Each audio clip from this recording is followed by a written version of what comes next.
Kamal Haasan sir.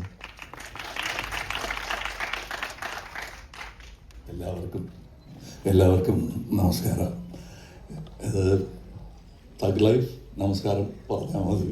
വന്ന് കാണുക, വെറുതെ വാചകം അടിക്കേണ്ട. മണി സാറ് എല്ലാം കാണിച്ചിട്ടുണ്ട് അല്ലേ. So I'm happy. I'm always happy whenever I come to Kerala, especially Cochin.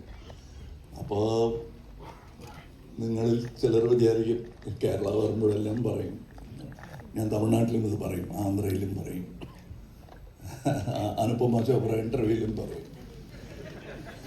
കാരണം ഇത് ഞാനൊരു ഹീറോ ആയിട്ട് ജനിച്ച ഭൂമി എന്ന് ആരെങ്കിലും ചോദിച്ചാൽ അത് ഇവിടെ നിന്നാണ്.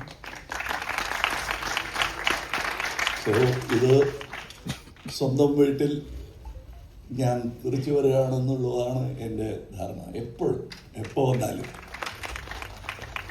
ഞാൻ ഒരിക്കൽ പറഞ്ഞു, ഇന്ന് വീണ്ടും അത് പറഞ്ഞു, റിട്ടയർമെൻറ്റ് എന്നോ എന്തെങ്കിലും ആലോചിക്കുന്നതാണോ? അപ്പോൾ ഞാൻ ചത്തുപോയി എന്നർത്ഥം. അതുകൊണ്ട് എനിക്ക് ഒരു സ്പോട്ട് റിലാക്സ് ചെയ്യാൻ വേണമെങ്കിൽ അത് കേരളം തന്നെയാണ് എനിക്ക്. I M A godless man, but still I like this country.